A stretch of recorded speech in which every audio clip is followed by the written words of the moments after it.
Hey, hello everyone. Welcome to Creativity-Hive's bonus episode. My name is Miriam Haugen. I'm part of the Creativity-Hive team.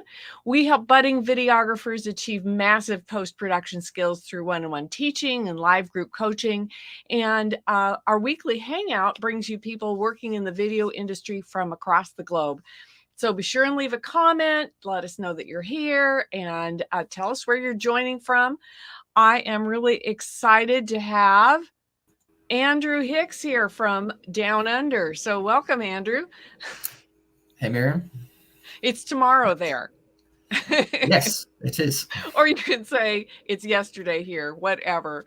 Yes. So Time zones Andrew, worked out quite well. tell us about what you do. I think that the easiest way is that we simplify complex workflows in the video process. I think anyone who's ever been involved in creating video in any capacity knows that it can very quickly get very complex. You have workflows and processes for everything, and then they change with updates or new technologies that come out.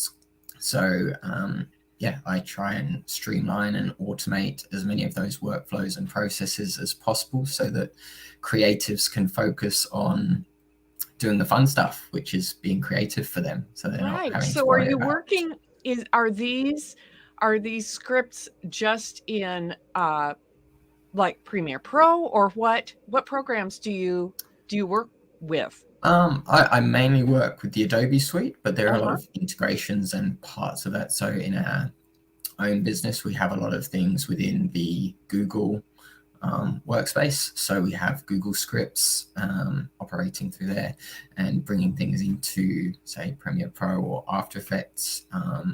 Then there are other sort of API integrations with other this is like things like Monday.com, which is sort of a project management tool for those that don't know. It's sort of anything that you can tie an API and you can connect it to. But in terms of the creative side, I'm mainly dealing with the Adobe suite. So Premiere Pro, After Effects, Media Encoder, Illustrator, Photoshop, all of that stuff. But most of my stuff so far has been video focused. Say that the rest of the Adobe suite is. Well, I think it would be great to actually play this little 60-second video so that we can get a little taste of what it is that you do. Here we go.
Wow. Okay, that we all love speeding things up and making things work better. Yeah, a huge shout out to Jimmy Harmsworth for putting that together for me as well. Awesome. So as you can see from Andrew's video, things happen really fast in this world. So I took his video and I put it into Premiere and I made the speed duration 20%, so that I could read what was going on, because Andrew works really, really quickly.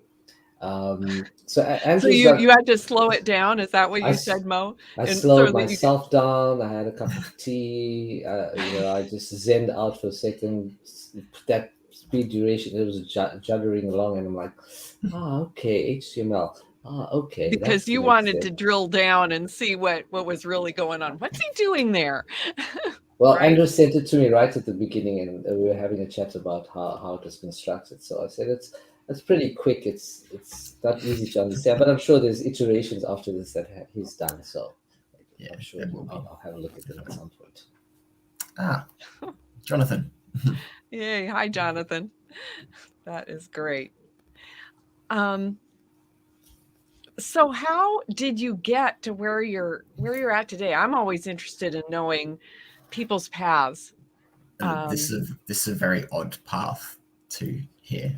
It was not planned. Basically, everyone we've interviewed over the last like 3-4 months has said, "Well, it's been an odd path to get to where I am." So that's usual. That's normal. I think most people have odd paths, especially, I don't know, maybe especially in this industry. I'm not sure. Yeah. I think also because it changes so quickly. So there was no one who was really in this doing it sort of 20. Nobody's been doing the same thing for the last 20 years. No. Because if you were, it wouldn't. Yeah, you got. So what's your background? What did you do education wise? What So I studied sports technology in the UK. Because I'm from England, and then I went and did some work at Adidas in Germany, and that was sort of designing sports equipment and that sort of thing. And then I was sort of travelled and played cricket for a long time, and then my partner ended up starting a real estate photography business in Australia. And as part of that, I think that was as the sort of drone revolution was sort of taking over. And we kind of thought maybe this could work for real estate. We were on the coast, so it was sort of showing off coastal properties, the proximity to the beach and lifestyle and that sort of thing. So I got the drone. I started shooting photos, videos. That was sort of my first foray into shooting. So I'm curious, did you crash your drone? I did crash one quite early on. That's good. I'm very careful and conservative, I think. Okay. So yeah, I think I was quite lucky. So yeah, and because we were shooting that, suddenly we had more work. We were some of the first people doing the drone photos and certainly drone video, and we had a lot of videos to edit. So I think Jackie got me into iMovie and started teaching me how to edit videos. And at that point, it was sort of just cutting up some that like they're almost like slideshows, very simple. I was like, this is pretty cool. And then one of the first bits of feedback we had on one of our drone videos was, it's great, the footage is beautiful, but we don't know where the house is in relation to all of this beautiful scenery. So I was like, how can I show that in a moving image? Because obviously in a photo you can just put a circle around it or whatever and it stays there. In a video, everything's moving, so it's a bit harder. So I searched for how to do that and searched YouTube and ended up coming across a tutorial and figured out how to do it. And that was my first dive into After Effects. And then that got us going sort of into Premiere Pro and doing more and more complex stuff.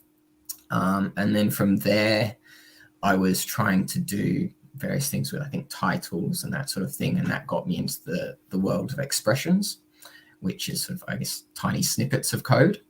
And then from there, it just escalated and I got into building scripts for After Effects. And then from there, that took me on to building scripts and extensions for Premiere Pro and the other programs in the Adobe suite, and then doing stuff outside of Adobe. And yeah, so it's sort of quite a convoluted, weird path that certainly wasn't ever planned to end up here, but that's how it was. So, yeah. And this was with zero understanding of C#, Java. No, did you have no experience? Did you no just coding teach background? yourself? I literally jumped into expressions and followed YouTube tutorials, a lot of them, a lot of late nights, a lot of frustrations. I think anyone who's jumped into coding, even expert coders, I think there's a lot of frustrations along the way and beating your head against the wall and then finding a missing colon or whatever, semicolon, whatever it might be. So I think it's, a lot of frustrations along the way, but there's certainly no background in it. So yeah, I'm grateful for people like you that are willing to, beat your head against the wall and try to figure things out so that my life can be easier and I don't have to figure it out on my own. Yeah, the payoff's amazing. It's just that buzz when you solve a problem. I think that's what this is for me. It's solving problems, and that's what I enjoy. It's solving problems. That's what it's all about. Yeah, that's pretty interesting. So in the creative, for me personally, it's more about the creative side, like So that buzz for me is when I see the final product coming together and telling a story or looking great. And for you, it was interesting that you said solving problems is your buzz, and that's pretty cool as well, because I didn't think of it as that. But that's also a creative niche. It's a major form of creativity, solving problems. So I know you're a drone operator as well, like you said, and that business is still continuing, I'm assuming, right? It is, but I'm not flying drones. Okay. So I still have 2 drones, but I haven't flown them for quite a while. I've been focusing more on this side of things and our editing house and that sort of stuff. So. And you had kind of alluded to the fact that you're working not just with Adobe and those companies, but you also like within Monday.com, which most people know, because you just find them all over the YouTube ads. Whenever you go there, so, they have a large spend on YouTube. So are you developing outside the creative ecosystem at the same time? So that one was a specific requirement from one of the people that I work with. They do a lot of work in the Monday.com. They sort of run their business to-do lists and that sort of thing. And the idea was that they would be able to see their to-do lists within Premiere and say, have to-do lists, tick lists, that sort of thing, so they could manage their projects. So that was something that we sort of demoed and put together some tests. And then another part of it was trying to see if you could make things happen within Premiere by doing things in Monday. So say if you had a list of projects that you needed to create that needed to be, versioned or localized, then you could say put those into a Monday list and maybe click a button, and if you had that connected to a Premiere project, then you could then start iterating through those versions or localizations. Okay, so for someone like Miriam, as an example, who is not that technically minded, right? I know, kicking and screaming, people force it down my throat, right? So what would you say to somebody like Miriam about what you do on a more simplistic level? What do you do? Could you nutshell? I simplify complex workflows. I simplify things so that you can focus on the creative. That's what it is. If there's something boring, tedious, mundane that you're doing, then I can try and make it quicker. So you kind of take the repetition out of tedious tasks, is what I'm understanding. Yes, that's the main aim of what I do, and say especially in video editing, there's a lot of that tedium. So people can purchase. I assume your scripts are available for purchase. Generally, I work directly with the companies who have a specific workflow which I'm creating. So they'll hire you to solve a problem directly for that company. Then they'll come to me and say, hey, this is our current workflow. We are repeatedly doing this and it takes us a week. Can you make that any faster for us? Hey Andrew, do you know the word bespoke? Yes. Right. Miriam and Neil don't, because in the States it's not a word, right? So he does. They say it's customized, right? So it's the American way of saying it. Which is sort of the same, but not exactly the same. Because when I said bespoke the first time, Miriam was so excited to hear the word. She was like, "I'm going to remember it's my favorite." It was very charming. I think bespoke probably implies more craftsmanship and tailor-made. I guess is probably a better closer synonym than Customize is. And but I think it's very Andrew charming because we don't use that word here. So Andrew, I think does that sort of individualized project per project basis, unlike guys that sell scripts out on AE scripts or wherever else they do it. So he gets a company that has something that they need in particular to be solved, and I'm speaking for Andrew here because we've chatted before a little bit, and he builds the solution for them. So he builds from, if I had to put a label on Andrew, I'd say he builds solutions that are customized to workflows that are not yet properly set up.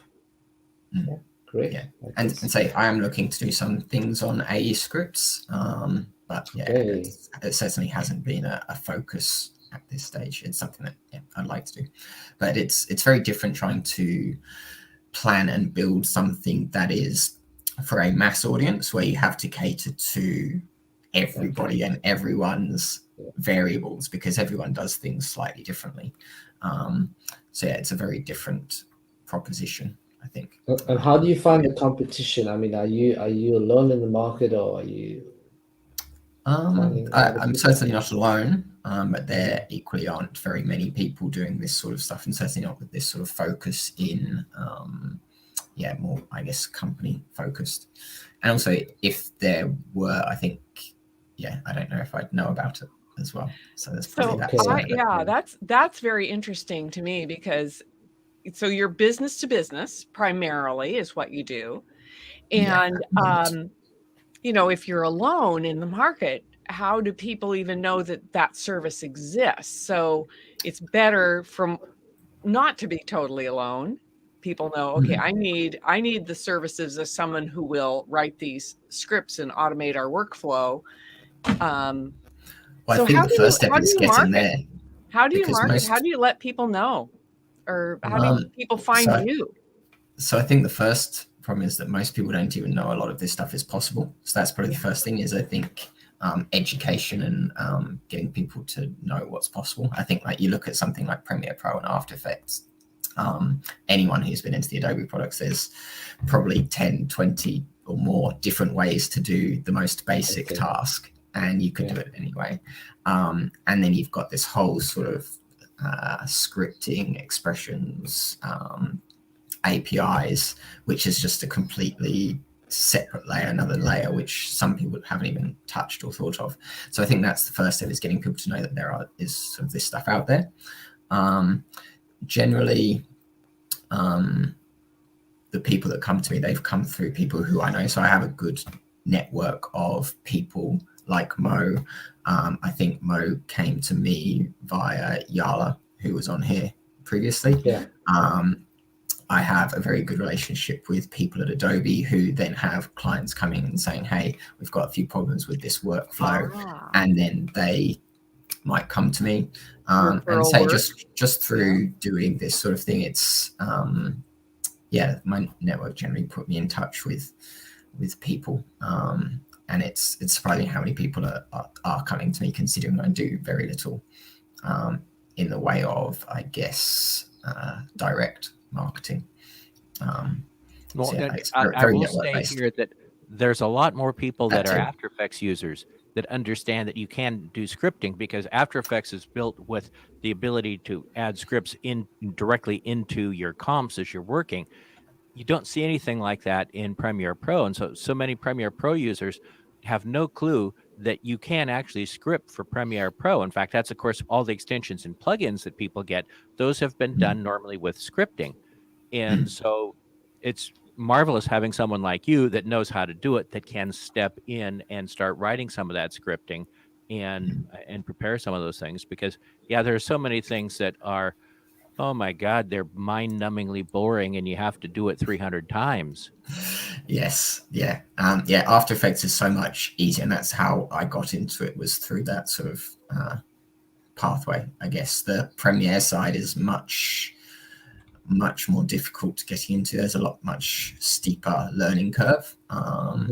So yeah, but After Effects is definitely the way to go if it's something that you wanted to get into. And I think, yeah, getting into expressions, then scripts that you can load automatically, and then looking at extensions within After Effects, that would probably be the pathway that I'd go. Well, I think Andrew was going to show us some cool stuff, right, Andrew? Yeah, I can start with a Premiere project if you want to share the screen. I can explain. See, now I have to remember how I do that. Okay, I think you can just share the screen. Share. Yeah, just go ahead and put something up there, and I can add it to the screen here. Okay. Let's see if that'll work. Yay. Okay. Okay, add to stream. Oh, yeah, there we go. Okay, so you can all see Premiere? Yeah. Okay, so this was a project, a guy actually in South Africa, Mo. He was working for Daily Maverick, and they run live streams like this, and then in their recordings, they post those on their YouTube sites and Facebook and social media sites, and they receive a CSV data file, which includes all of the comments made throughout the live stream, and they seem to have quite a lot of comments, and he wanted a way to post those comments underneath the footage of the stream. So basically taking CSV data and turning it into data that you could see on screen. So I had a look at how to do that, and we ended up using Mogut, and I think this version creates, I think it's about 450 Moguts in a few, maybe a second. So basically it goes by clicking one button, this convert comments button down in the bottom left. This is my extension. It goes to the CSV, and for each entry in the CSV, it creates a Mogut and places that on the timeline. So this is about an hour-long timeline, and these images are just sort of space fillers. So I'll just start that off, and you can see it asks for us to select a CSV. So this was just so that you could select different CSVs for different projects. I don't know if you can see down the bottom, because it's quite a small timeline, that these Moguts are being created, and you can see there's one there. So we'll just wait for these to finish. You can see the progress bar at the bottom is being created. So as part of the CSV, what we were looking for was the name of the person who was providing the comment and the actual comment. So the harder part was when we started having multiple people commenting at the same time, because the CSV was time-based. So we then had to figure out a way, okay, how do we show multiple comments at the same time without them overlapping? So we split the screen up into 3 sections. So we've got 3 separate comments at once. And then if there were more than that, then we have the option of moving some of those around. Another feature that the client wanted was, if the admin made a comment, he wanted to know where that was so that he could then go and make any changes that he needed to, or sort of highlight that comment from whoever the admin or the person running the chat was. So that's what this red marker is. That was one of the admin comments. Okay. So we're at 83 minutes. So I don't know, it's probably been a minute or so. But you can imagine if you were trying to go through and create these by hand, how long it would take to go and create these Moguts for 430, I think this was, separate comments. Okay, so I'm nearly done there. Okay, and that's all done. Okay, so if I just zoom in on the timeline, so you can see you've got a lot of comments here. Okay, and you can zoom through. We're getting these different comments. I don't know if you can read them. Right. And you can see how they're stacked up so that we have them going across the screen. So all of this is responsive. And if someone, say, made a larger comment, so that's the admin comment there, then the Mogut actually responds to how much text is being used. And this orange comment was just to signify that we didn't have enough space. So you can see we've got one here. So if I just pull this up, we can just place that extra comment, say, up there. So that was basically the idea of this comment. So if we go back to this one, we've got the essential graphics over here. So again, if you needed it to be, this could all be, it's all responsive and all editable. So I can just cut this out. Just watch the comment on the left. You'll see that it then responds to the design. Yeah. So that was this, and that was just a fairly simple example, but you can see how much time that would obviously save someone who was doing that sort of thing. It almost turns it from being just a non-starter. You probably wouldn't even start that attempting to write out 450 logos to quite a nice value add to your project or your stream. So awesome. That's and how long would something like this to deploy? What is the timeline like for you in terms of me creating that? Yeah. That probably took about a week, but that was more sort of back and forth with the clients who were saying, hey, what do you reckon about this? Getting some of the design right. And it wasn't sort of all week. It was sort of, just back and forth and me sort of working on it as I had the time. So yeah, all up, it's hard to say, but I think, from start to finish and sort of with, feedback from the client and what they wanted, that was maybe about a week, maybe a bit more. That's great. I mean, and do you find there's an upswing in clients wanting more since we've last spoken? Has there been more interest? Have you been busy? I've definitely been busy. Definitely been busy with new projects. I think some of the projects that I've got on at the moment are more longer term projects. So it's actually looking at entire workflows from start to finish. And quite, some quite complex ones. So I think we've got our own editing house for the real estate marketing. And what we did there was we've streamlined the entire process from sort of the initial briefing system for our members right until the full sort of creation of the project and export. So we've got that workflow, and we're currently, I think, September, October, now November, we're looking at having our largest months ever. And I think in September, we created 250 videos in a month with only 5 editors. And in October, I think we were over 350. And we're potentially going to get to 400 for November. And that's it in 1 month with only 5 editors. That's insane. So they are sort of relatively. So you have this real estate company still that does provide videos or edits videos for realtors. Is that correct? So we have a business that has members across Australia who run their own businesses where they shoot whether it's photos, video. They provide services to the real estate agents, and we provide those members who are creating the content with the services to edit that content. So whether that's editing the photos, editing the videos. That's great. And we set up the editing house maybe, I think it was about 4 years ago. Started with 1 or 2 editors, and then it's just sort of grown and grown from there as video has increased. I think the Australian real estate market is probably a bit different to some of the others. It's very marketing heavy. It's very important that you get your photos and your videos done professionally.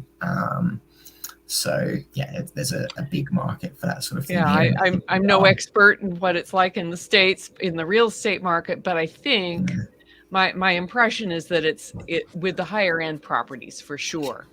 Yeah. You need so to here have it's it staged. You need to have it professionally photographed and video, in the video and the drone footage and all of that. But so I think it's just for here. It's pretty much every property, even rentals are getting professional photography, maybe not video. And then it's all about sort of showing lifestyle and location and that sort of thing. So it's really, you're really selling it, and they do become sort of quite full-on productions, considering they are sort of maybe 60 to 120 second social media edits. Okay, so the social media edits, all right. Where do you see this going? I mean, since we last spoke, This change course, this as in the company. The real estate stuff or No, the your stuff? yeah. Mm-hmm. I'm really enjoying working with the clients that I am at the moment, and yeah, solving their problems. I like working with the end-to-end workflows, and I think there's a lot of exciting stuff happening in the space, like you've mentioned a lot about the M1 chips and that sort of thing. And I think in terms of sort of automation space, I think just from Adobe's side, they're bringing in so many things that are jumping on the back of that machine learning or artificial intelligence, whether it's with the sort of transcription services and the captions that they've made a massive, brilliant change to recently. And then things that they're putting together with sort of trying to create that sort of assistant editor idea, and having that be more automated. And that's around the same sort of thing that I'm doing, is trying to streamline the mundane, so that you can focus on the creative. I think everyone's sort of doing that. So I think that's where that space is going, and I don't see it slowing down. So I think that's where I'm focusing on, is trying to do that for these companies and businesses that are creating large volumes of content, and need ways to do it faster or better or quicker. And there's so many people, like content is just massive. There's just more content being created than ever. So you taking the mundane portions of the creative workflow and making it a whole lot easier, right?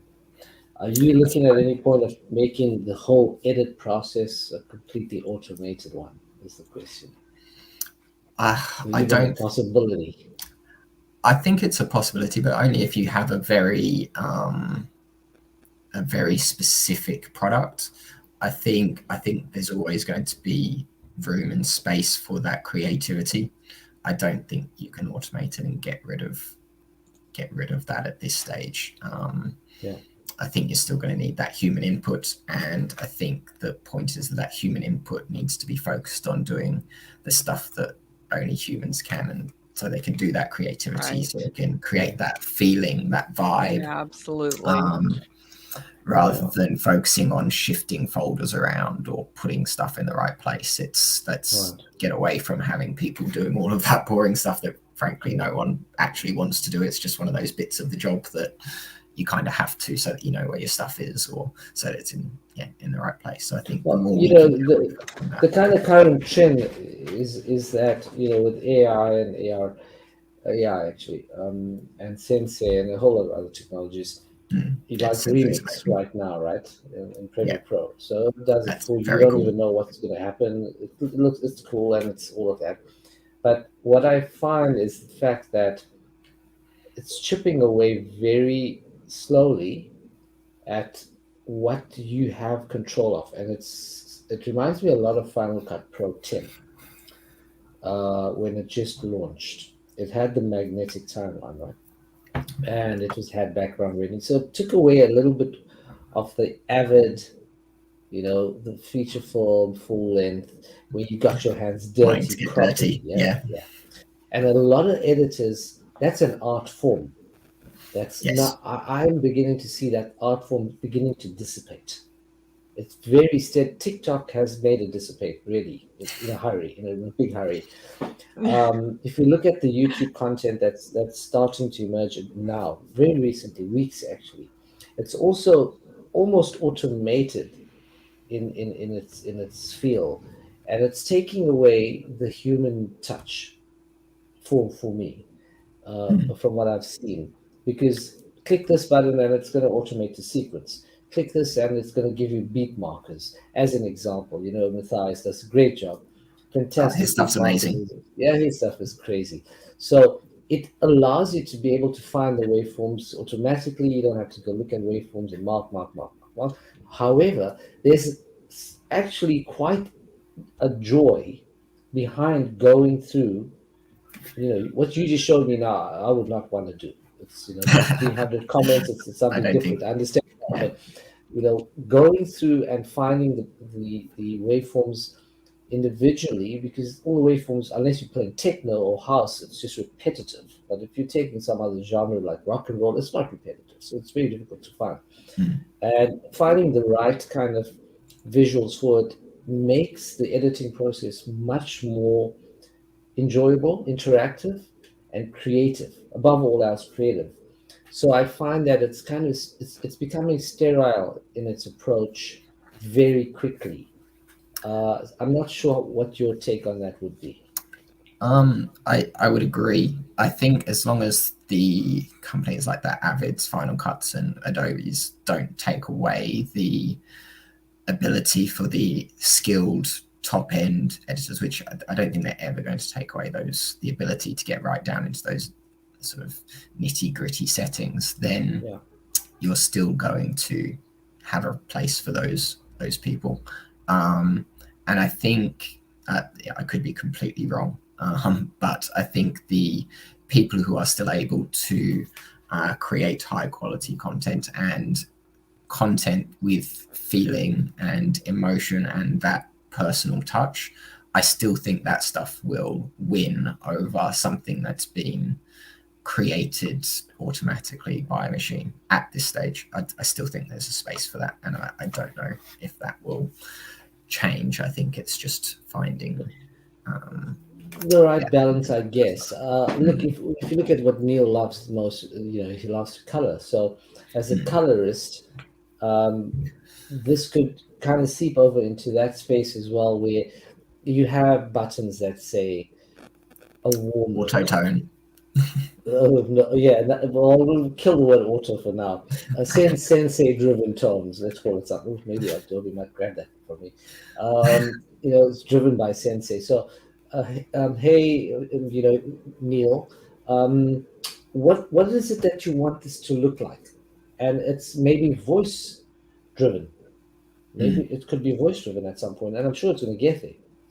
I think that's where the transcription and the captions stuff is going. It's going towards a sound or word led editing.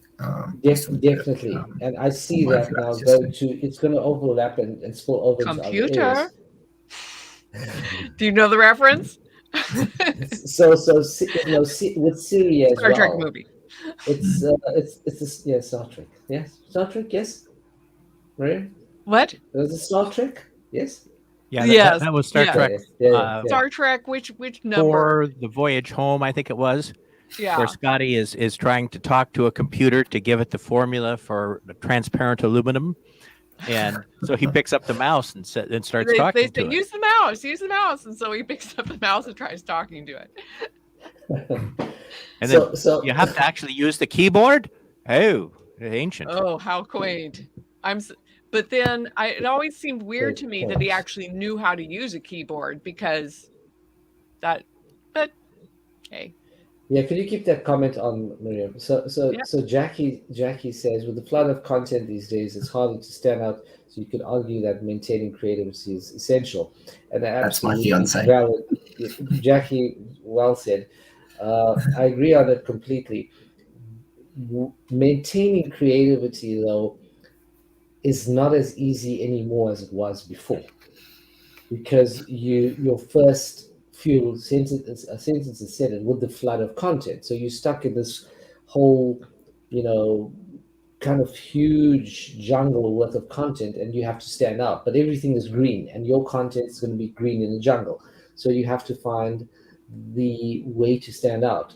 With Andrew, yours is not that difficult because it's something that's not being done on a large scale level. There's a niche for you.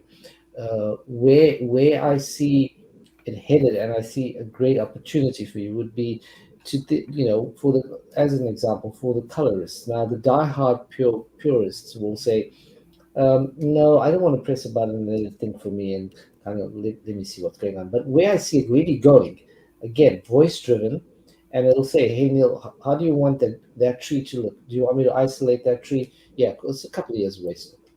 And Neil will say yes, and Sensei will say, do you want to lift the gamma? Okay, hold on. And Neil's just sitting there, not realizing he's not doing a thing beside talking to it. And it's already there. A lot of companies have this tech.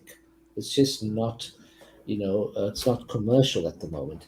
So what you do is it's quite intriguing and quite amazing to see that you make workflows a whole lot easier for people. What is the most interesting workflow that you've created for the common guy on the street? That's a tough question. Okay. What I find interesting is not necessarily what other people find interesting. Well, look at me, right? I try to edit, right? So if you had to create something for me, what would make my life a whole lot easier as a general, or just a plain Joe editing, not someone totally professional? What do you feel could make life easier inside Premiere Pro for that person? There are some tools that I've created that are sort of just fixing a hole of something that isn't quite there in Premiere. So I think I sent you guys like the batch labeler, so being able to label everything in a specific bin. And I think the idea for that guy was that he had a load of dailies, I think, in his workflow, I think for a documentary or something like that. And he needed to be able to highlight all of the clips from a specific day so that he could see them and how they were spread out throughout his timeline. And at this stage, I don't think there's the ability to do that within Premiere. No. But it was relatively straightforward to put a script together that would go through and do that based on, say, names of bins or names of clips and that sort of thing. So that's where part of it is just sort of creating tools that fit into the Premiere sort of workspace that have maybe kind of been missed, or it's not quite catering to what a specific client needs. I guess another one is something like changing fonts across Mogets, or batch changing Mogets. So I think a lot of people use Mogets because they're an amazing tool for people. But then when you start combining that with automation methods like we just showed, it can be extremely powerful. So if you were, say, creating Mogets and you had some sort of piece for a client, and they decided, hey, we're going to change the font actually, and then you have to go through and change, I don't know, if you had, say, lower thirds and you were doing interviews and you had 50 people who you were interviewing, you've got to go through and you've got to change the font on all of those. So you could go through and create or change all of those based on one click, that sort of thing. So that might be something where the average Joe could sort of benefit from that. So if somebody wanted to connect with you, what's the best way to connect with you? Probably just send me an email. I think you put my email. Yeah, I put the email in the comments. So maybe I'll put it up there on the screen again. Yeah, my website's up there as well, so you can go see some of the other examples if you wanted to. And I've got lots of other videos of work that I've done that I can show people privately, because it's one of the things I really struggle getting what I do across to people, and often it takes for me to provide them with an example that is relatively close to their problem, so they can say, I can see how that helps me. Yes. Because I can talk about it and say what I can do, but when I actually show, okay, so this is your current process, it's taking you 2 days, here's an example of someone doing something similar in 30 seconds, then they're like, that's what I can do. So I find it's a lot easier to do that and show them and say, hey, this is what I think you're trying to do. This is something that maybe I've done similar, or here's a demo that I've put together based on what you've told me so far. And it's much easier to get the idea across that way. So I have another question that doesn't have anything to do with video or scripting or anything. I lost the end of that. Do you still play cricket? I do kind of, but this is my first season. I haven't played in about 25 years, I think. So it's hurting a bit. But what's the cricket season? You see, I don't even know. It's summer, so it started about I think first game was last week actually. Last week, yes. For the guys. So yeah, but it's been a bit of a weird season with COVID here, and then yeah, I'm going to be missing. I would have been missing a few games anyway, and I've got my brother's wedding back in the UK, so I would have been missing finals and things, and it was a one-day comp, and yeah, so there's just a lot of things that meant that I probably wasn't going to play this season, but I'm looking forward to hopefully going back next season and playing. And so a quick question, right, Andrew? If you working inside Premiere Pro and when I say outside it, so here's a question that I want to see how you answer really. To make it easier for an editor, could you set something up that says, okay, set up my project, okay, from Premiere, goes outside, looks at the folder that the assets are in, all the assets are mixed, audio is mixed, video is mixed, tools are mixed, visual effects stuff is mixed, or just MLVs from After Effects, or After Effects projects even. Takes them, brings them in, imports them, day 1, day 2, day 3, based on metadata, creates bins, plugs them in, creates the bins, labels the bins, sorts everything out for you audio-wise, and then goes and creates a sequence either on the largest 5K footage or prompts you to ask you, so, you know, what is the sequence size going to be? Is that a possibility? Yeah, so I've done a lot of that. That's kind of similar to what we do with our EWM work, the real estate side of things. So yeah, you can definitely do a lot of that. You can create sequences based on external input, whether that's whatever sort of data you have, as long as you've got, you mentioned metadata, as long as your metadata is strong and consistent. In terms of, then you can put together a sequence, you can have sequence presets, you can put those in certain locations, and you can have fairly simple, straightforward logic. So if you've got predominantly 4K footage or HD or whatever that is, you can create sequences based on those parameters. That's kind of one of the projects that I'm looking at the moment. Is I can't say too much about who it's for or what it's from, but it's to do with versioning and localization. So it's creating, basically they'll create a video, and then I will use that video as a base point, and then they need versioning and localization of those videos. So versioning is, say they have different rules and regulations, or regulation authorities that they have to deal with, and these, using MOBITs, they have these sort of signatures that have to be played for certain amounts of time at the start or end or overlaid over the video. And that depends on, say, potentially the country or the platform that it's been created for, or where it's being viewed. So depending on the regulation authority, you could have, say, 10, 15 versions.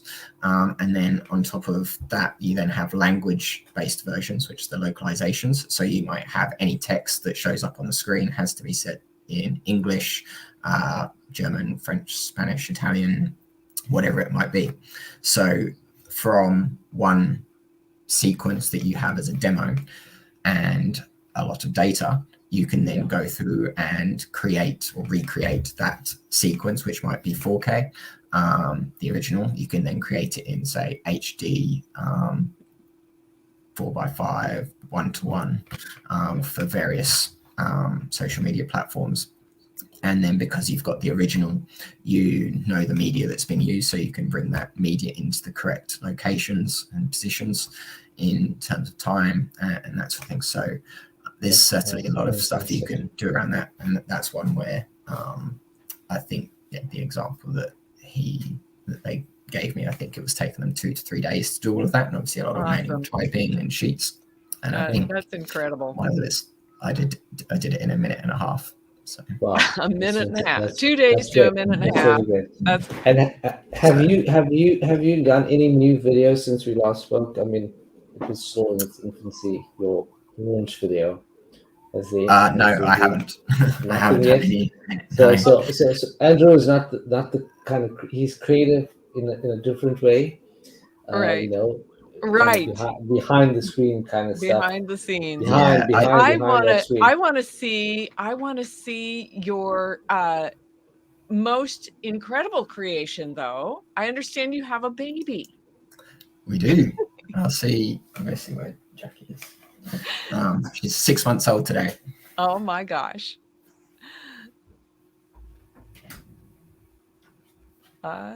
Will we get to see this baby? I want to see the baby.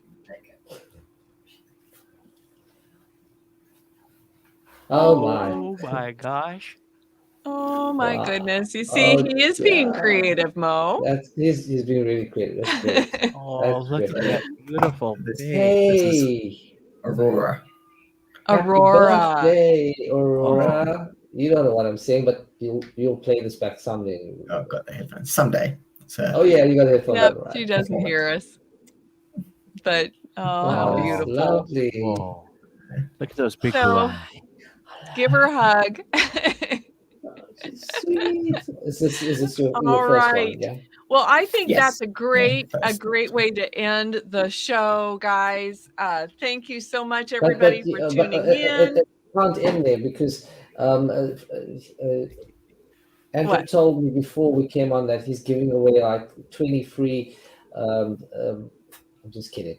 No. Hey, I'm very happy to have chats with anyone and do any consults and chat to anyone about their workflows and see where it can lead. So yeah, definitely. Always happy to solve problems and chat fantastic.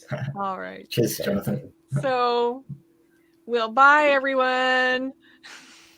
Take care. We'll catch you on the flip side. On the other side. And join us next Wednesday. Usually our show's on Wednesday, 11 Pacific time. Bye-bye. Bye-bye.